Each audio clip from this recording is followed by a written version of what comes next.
Today I'm going to carry out a pre-use inspection on a counterbalance truck. So I'm going to do it in a logical sequence. So when you come into your pre-use inspections, you'll see on your pre-use inspection sheet that it's not all in order. Okay? So I'm going to start with forks. So what I'm checking from my forks is any damage. Okay, at the moment I can't see underneath the forks, and what I'm going to be checking for there is chiselling. Okay, so what I mean by chiselling, so imagine you're in the yard and the forklifts keep hitting potholes and things like that. Eventually what happens is, it's like a chisel and a bolster and hammer, bang, bang, bang, it begins to bend. That's the exact same thing that we're going to be looking for on the bottom of our forks. I'm going to move up from my forks, making sure there's no damage to them. Now the damage could be cracks, okay, or splits in the welds.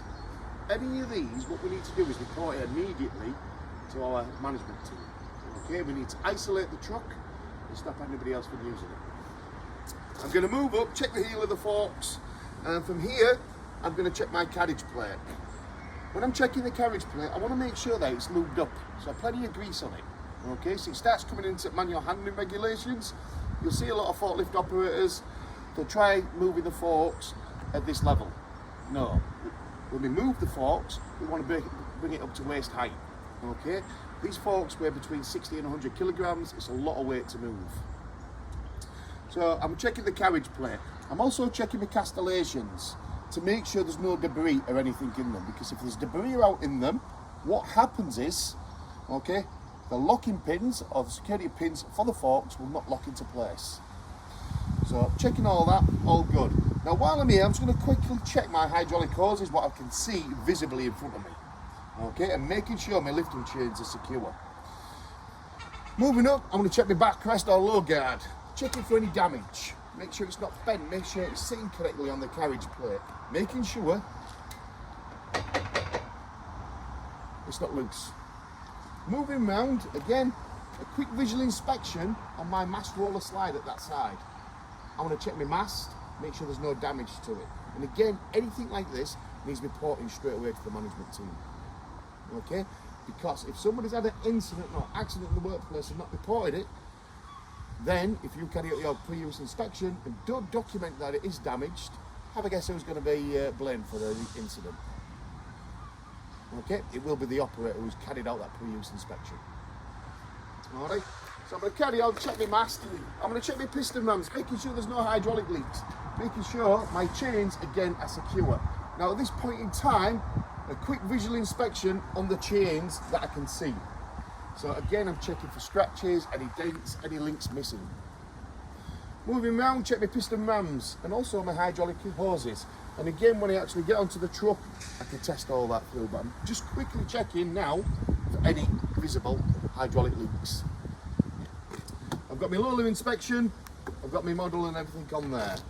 I'm going to quickly check my tyres. Check the tyres, I've got no big chunks or anything missing out of them. If they've got big chunks or anything missing out, it needs reporting, because this can destabilise your truck. And then we'll get sideways tip over. Making sure sufficient tread. Checking the wheels, make sure there's any damage to that. If there's any damage, it needs reporting. Now, when I come to the wheel nuts, I'm checking to make sure there's no space in between the wheel and the bolt itself and the nuts. If there is, it needs reporting because it needs tightening back up again. I'm going to carry on working around to check my internal position here, making sure there's no debris in there. I'm going to quickly check my rollover protection system, again checking for any damage. Carry on round, I've got my fuel cap on, which is a diesel truck. Okay? Carry on walking round, tyres, wheels and nuts. Now, when we come to the rear axle, and we have a quick check, if there's any banding, shrink wrap or anything in there, it needs removing. Okay, simple reason being is, it can cause damage to the truck going to the wheel bearings and crush them. Carry on walking round from the external condition, making sure there's no damage, no new scratches. A lot of counterbalances will have scratches on it, but if there's a new scratch, you'll be able to recognise it straight away. It needs documenting on your pre-use inspection. Making sure all my lights are intact, carry on walking round. Again, wheels, tyres and nuts, making sure there's no damage. As I'm walking around now, again checking my rollover protection system, I'm going to make sure my rated capacity plate is on here. Now, on the rated capacity plate, it'll tell me net weight of the truck, so how much the truck weighs. It'll also tell me how much the truck can lift. Now on here, as you can see, it's a Heister 3.0A. Okay, so that's informing me that this truck can pick up 3,000 kilograms. However, because my load centre's been extended, and now we've got a 750mm load centre, this truck's lifting capacity is being reduced to 2,220 kilograms. I'm checking my seat while I'm there, making sure there's no damage. Now I'm going to come to these mass roller slides, this side. And again, if there's anything in there, if you can, remove it. So, quickly check the chains as well while we're here. Okay, mass roller slides, mast is completed. Now it's time for me to mount the truck. Okay, so when I'm mounting the truck, remembering the 3-point connection. Okay, so I'm going to come round.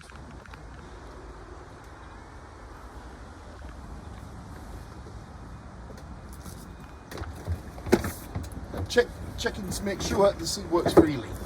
Okay, seat belt. Make sure that works correctly. Yep. Thank you. Now what I'm going to do, so if you noticed on my previous inspection, I've not put hydraulic controls yet.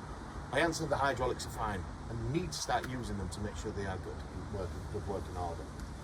Start the truck.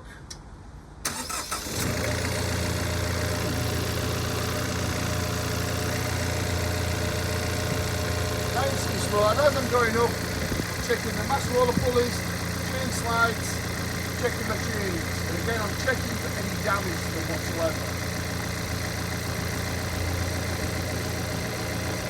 Stop at eye level, this is where I can see if there's any chipping taking place on the board. Level off, and up we go, making sure there's no obstructions above. Checking the mass roller slides, lifting tubes and hydraulic hoses, and making sure my chain pullers are working correctly.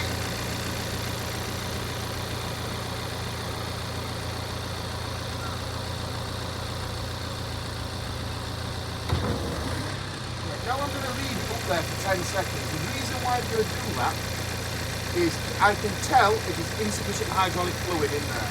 So if there was insufficient, what would happen is the forks would begin to lower. So I'm going to leave it there for 10 seconds. Try it with again. No. So I know that at the moment there's no problem. I'm going to lower gently again as I'm lowering down. I'm checking to make sure everything works freely. No damage.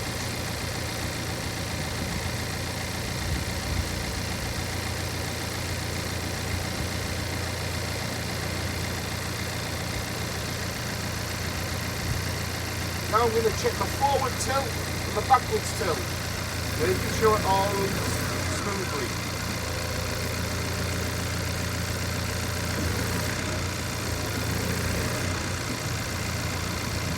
Side shift.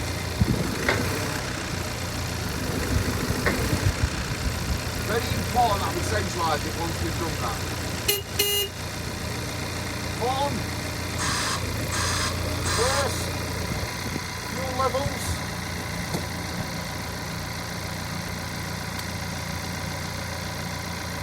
Making sure my hazard warning beacon is working. Put it in reverse again.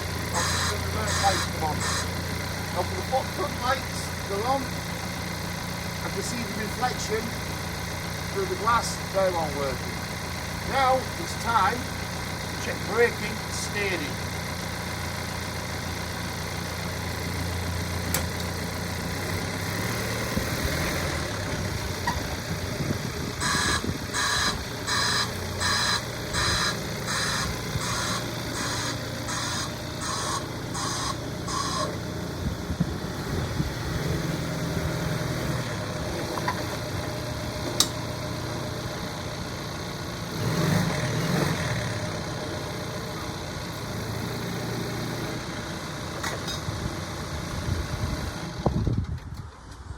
I'm now good to operate. My pre-use inspection is completed.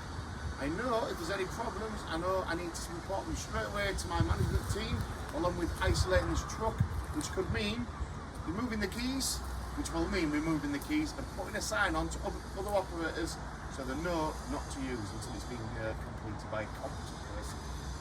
All right. Thank you very much. Any questions?